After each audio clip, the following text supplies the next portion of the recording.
Meski bebeknya terkenal enak, tapi sayang kebersihan restoran ini sangatlah buruk.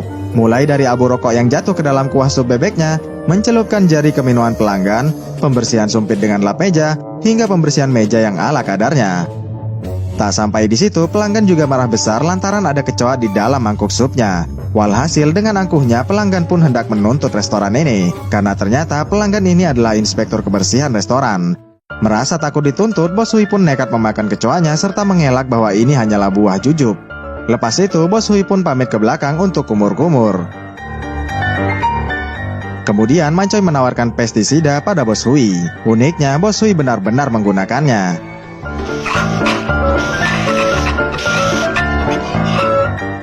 Setelah kecoanya dimakan, maka inspektur tak punya lagi barang bukti untuk menuntut Ahoy. Akan tetapi, inspektur malah akan membawa saja mangkuk supnya sebagai barang buktinya. Beruntung, koki mereka bernama Apang ini menyiramkan minyak. Walhasil, barang buktinya pun jadi tumpah. Dan inspektur pun pergi. Di malam harinya, Mancoy dan Fei menggosipi bos mereka yang pelitnya bukan main. Akan tetapi, secara mengejutkan, Bos Hui mendatangi mereka guna memberikan amplop merah yang berisi uang bonus. Mereka sempat curiga jika nanti gaji mereka akan dipotong. Tapi langsung saja Bos Hui menyangkalnya. Sudah pasti, para pegawai pun berterima kasih. Namun, sebelum benar-benar pulang, Bos Hui bilang bahwa dia sudah tidak lagi menggunakan jasa pengangkut truk sampah. Jadi, para pegawainya disuruh membawa kantong sampah ini di setiap malamnya. Sudah barang tentu, mereka tak bisa menolaknya. Yang lebih miris lagi, ternyata amplop bonus itu hanya berisi 10 dolar Hong Kong, yang bila dirupiahkan kira-kira cuma 20.000 perak saja. Bos Hui sendiri punya seorang putra dan seorang istri bernama Tami. Tami tumben sekali bersikap ramah pada Bos Hui karena ternyata besok ibunya akan datang ke sini. Mendengar itu, Bos Hui langsung jadi tak bersemangat lantaran mertuanya itu sangatlah cerewet. Kemarahan Bos Hui bahkan dilampiaskan kepada putranya yang minta uang jajan. Bukannya diberi uang, Bos Hui malah mengungkit semua pengeluaran putranya, mulai dari listrik yang digunakan, air, serta SPP sekolahnya. Dan putra pun ditendangnya. Keesokan paginya, ibu Fei bernama Nyonya Chan berkunjung untuk menemui Fei putranya. Adapun tujuan Nyonya Chan datang ke sini untuk menyuruh Fei mencuri resep rahasia bebek Bos Hui yang sangat lezat ini. Nyonya Chan memintanya segera karena Nyonya Chan akan menunggunya. Lantas mulai beraksilah Fei ke dapur untuk mencatat bumbu rahasianya. Beruntung karena Bos Hui sudah tahu, maka Bos Hui selalu menutupi dengan badannya saat mengambil bumbu-bumbu. Tak hanya itu, Bos Hui juga menghalanginya dengan bebek-bebek. Fei membalasnya dengan menggantungkan wajan, agar Fei bisa mengintip dari pantulannya. Mengetahui itu, Bos Hui menangkalnya dengan meletakkan kain lap. Kemudian Fei yang banyak akal menjawabnya dengan memanfaatkan cermin yang sudah terkoneksi dengan cermin atas. Awalnya Fei bisa mengintipnya, namun karena ada cahaya matahari yang masuk, maka pantulan sinarnya membuat Bos Hui menyadarinya. Walhasil, Bos Hui pun menangkalnya lagi. Dan persaingan pun berakhir. Usai dari dapur, Mancoy menunjukkan berita buruk pada Bos Hui bahwasanya pengusaha muda bernama Denny hendak membuka restoran cepat saji di seberang restoran mereka. Tapi Bos Hui sesumbar bahwa bebeknya jauh lebih enak ketimbang ayam bekunya mereka. Kebetulan sekali, Denny si pengusaha muda sedang berkunjung juga ke sana. Bos Hui kembali menghimbau pada pegawainya agar jangan mencemaskannya. Beberapa jam kemudian, ibu mertua tiba juga di restorannya Bos Hui. Mertua langsung naik ke atas untuk menemui Tami dan cucunya. Tak lama, Bos Hui menemui juga ibu mertuanya. Sesuai dengan yang dicemaskan Bos Hui, mertuanya ini memang sangatlah cerewet. Mertua selalu menyinyiri hal-hal kecil yang mengganggunya, seperti sofa yang tak empuk, TV yang masih hitam putih, pendingin ruangan yang masih menggunakan kipas, hingga kulkas lawas yang cuma punya satu pintu. Sementara itu, di restoran, para pegawai mulai muak dengan kepelitannya Bos Hui. Mereka ingin mengancam berhenti kerja jika Bos Hui tak menaikkan gaji mereka. Lalu, mereka bersepakat bahwa Mancoy lah yang pantas membicarakannya dengan Bos Hui di atas. Bos Hui sendiri sempat menguping obrolan mereka. Singkat kisah, Mancoy menemui Bos Hui di atas dan bilang ingin berbicara serius. Bos Hui mengira Mancoy ingin minta uang potong rambut. Lantas, Bos Hui menyuruh Mancoy duduk dan hendak mencukurnya. Nah, saat Mancoy dicukur inilah, Bos Hui mempengaruhinya agar jangan berhenti bekerja. Bos Hui menjanjikan saham restoran ini pada Mancoy serta pegawai lainnya. Usai dipengaruhi dengan rambut gokunya, Mancoy membujuk kawan-kawannya agar jangan berhenti juga, karena Bos Hui menjanjikan mereka kepemilikan saham dari restoran ini. Weh, ini bikin saya jenuh ah? Mau洗腦啊，洗頭咋？喂，靚唔靚啊？ Berminggu-minggu kemudian, para pegawai Bos Hui ditakjubkan dengan meriahnya pawai pembukaan restoran DFC alias Denny Fried Chicken. Denny juga terlihat menghadiri acara itu. Denny bilang pada Raymond bahwa suatu saat dia juga ingin membeli restoran bebeknya Bos Hui agar tak ada saingan lagi.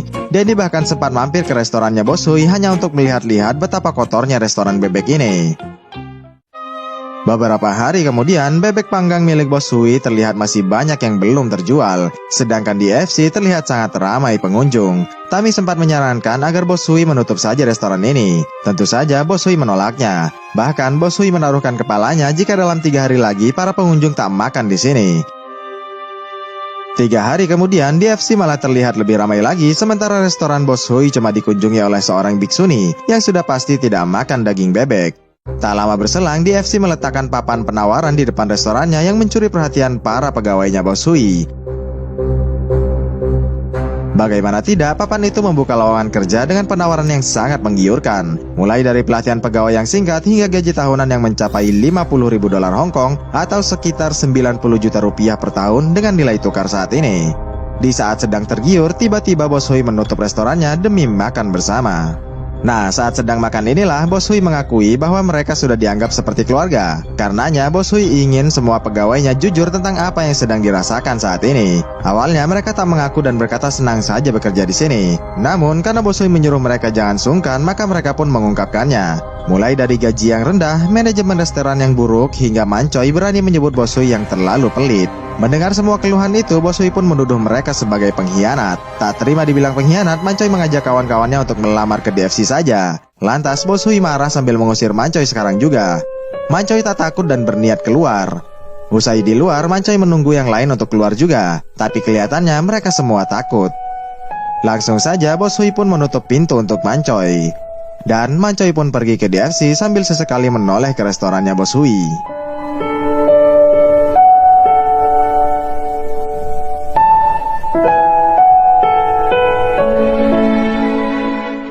Setelah mengusir Mancoy, Tammy menyuruh Bos Hui merayakan ulang tahun mertuanya di restoran mahal. Sebenarnya Bos Hui menolak karena suasana hatinya sedang jelek. Akan tetapi karena Tammy memaksa, maka apa boleh buat.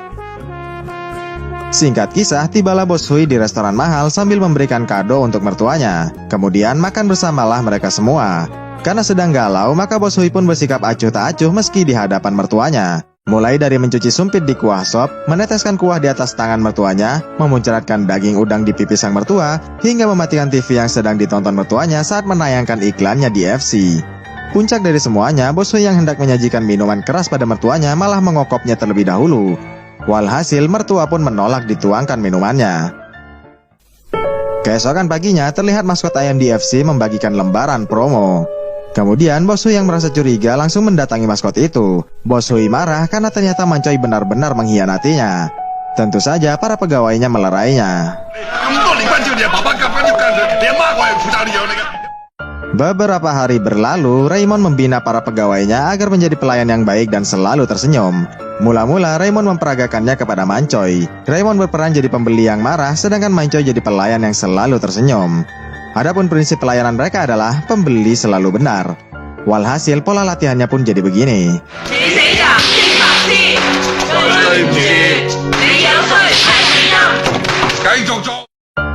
Keesokan harinya, Bos Hui memutuskan untuk menyamar jadi pembeli di FC. Kebetulan sekali Danny memergoki penyamarannya. Nah, saat Bos Hui sedang makan inilah Danny menghampirinya. Karena jadi orang India, Danny menawarkan sambal India pada Bos Hui. Dan Bos Hui pun melumuri sambalnya. Danny memarahi Bos Hui dan menghimbaunya agar jangan mencuri resep rahasianya. Karena sudah ketahuan, Bos Hui pun beranjak.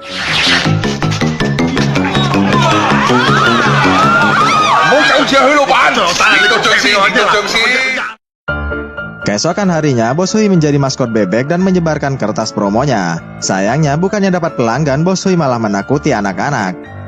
Kemudian, Bos Hui dan Mancoy saling berebut pelanggan keluarga.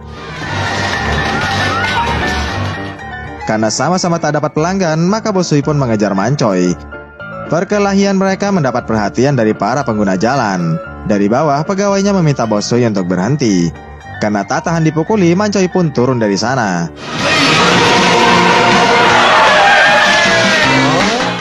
Sedangkan Bos Hui malah gagal mendarat.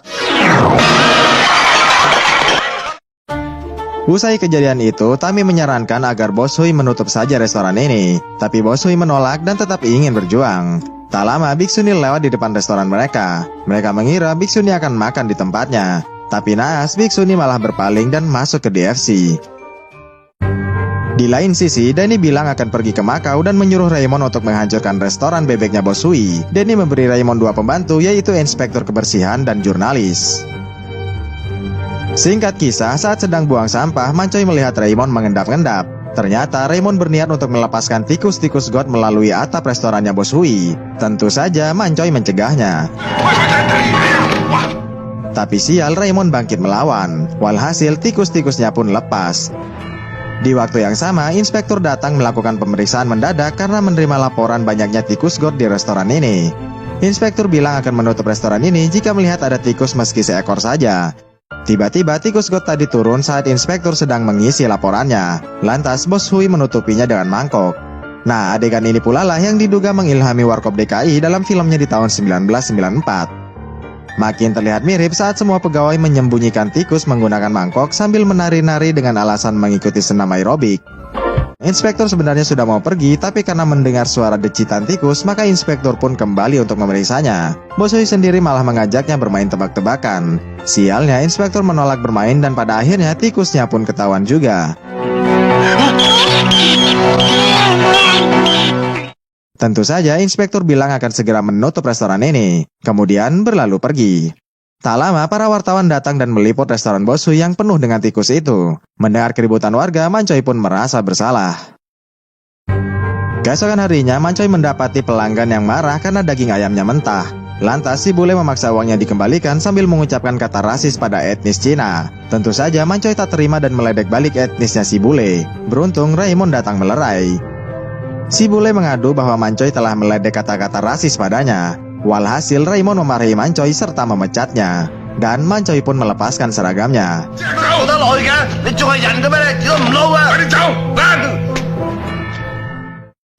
Di sore harinya, Tami mengabarkan bahwa Mancoy telah dipecat oleh DFC. Bos Hui sendiri mengaku tak peduli. Tapi Tami memohon agar Mancoy diterima kembali bekerja di sini. Tami bahkan mengantarkan Mancoy menemui Bos Hui. Mancoy sendiri hanya bisa terdiam. Awalnya, Bos Hui yang kesal tak mau menerima Mancoy bekerja lagi. Akan tetapi, karena pegawai lain ikut membujuk Bos Hui, mau tak mau Bos Hui menerima Mancoy bekerja kembali. Dan mereka pun riang gembira. Di malam harinya, mereka makan bersama merayakan kembalinya Mancoy. Akan tetapi, di waktu yang sama, Bos Hui menyampaikan kabar buruk. Bahwasanya tadi sore Bos Hui menerima 3 surat dari pihak berbeda-beda. Ada yang berisi penutupan restoran dari pemerintah, ada yang berisi tunggakan pajak 7 tahun, hingga surat dari pamannya yang ingin membeli restorannya Bos Hui yang diambang kebangkrutan ini. Mendengar itu, tentu saja para pegawai jadi berduka. Kemudian Bos Hui memberi uang pesangon kepada seluruh pegawainya. Bahkan Bos Hui memberikan resep rahasianya kepada Fei yang telah lama mengincarnya. Di antara semua pegawainya, Apanglah yang paling merasa bersedih. Setelah memberi uang pesangon, Tami mengajak Bos Hui menemui ibunya untuk meminta pinjaman uang. Tentu saja Bos Hui yang sedang galau menolaknya mentah-mentah karena takut diceramahi habis-habisan oleh mertuanya yang cerewet itu. Walhasil Tami pergi saja sendirian.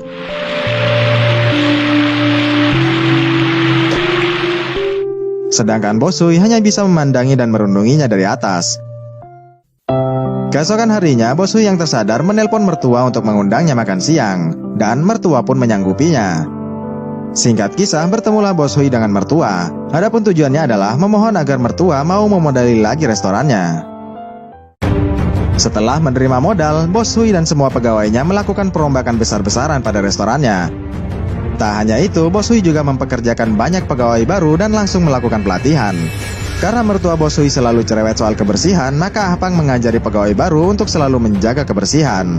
Mancoy yang pernah bekerja di DFC juga memberi pembinaan pada pegawai baru agar menjadi pelayan yang ramah tamah. Fei yang telah diwariskan resep bebek pun juga turut mengajarkan pegawai baru tentang cara menghafal resep. Fei mengutuk jika mereka nekat membocorkan resepnya, maka mereka akan mati mengenaskan. Intinya, semua pengalaman yang telah mereka lalui diajarkan sepenuhnya kepada pegawai barunya. Danny dan Raymond sendiri cukup terkejut dengan kebangkitan mereka. Untuk ukuran restoran baru, restoran Bos Hui ini terbilang punya banyak pengunjung. Bukan cuma fisiknya saja yang berubah, menu restoran ini juga sudah sangat beragam. Bahkan Raymond pun memesan makanan dari sana dan terlihat menikmatinya.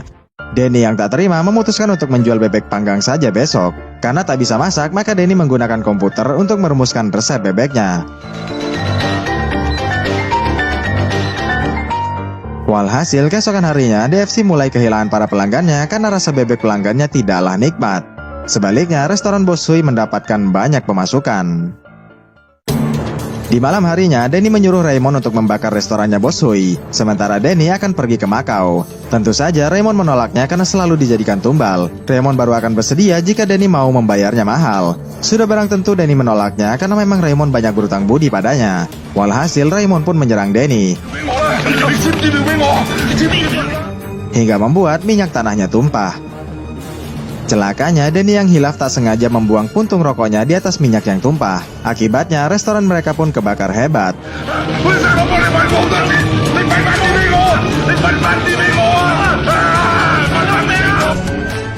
Mendengar ada kebakaran, Bos Hui dan pegawai keluar demi menolongnya. Bos Hui membawa tabung oksigen untuk menyelamatkan Denny dan Raymond. Setibanya di dalam, Denny dan Raymond malah saling berebut oksigennya.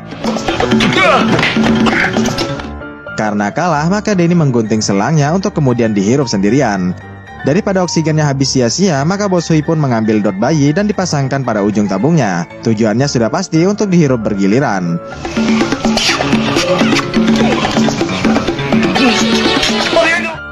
Setelah mendapat asupan oksigen, Bos Hui pun membopong keluar mereka berdua.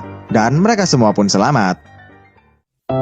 Keesokan harinya, Bos Hui diliput wartawan karena memenangkan piala pebisnis terbaik tahun ini. Bos Hui mengungkap bahwa kunci suksesnya hanyalah 3, yaitu bergerak, berkembang, serta disenangi. Dan film pun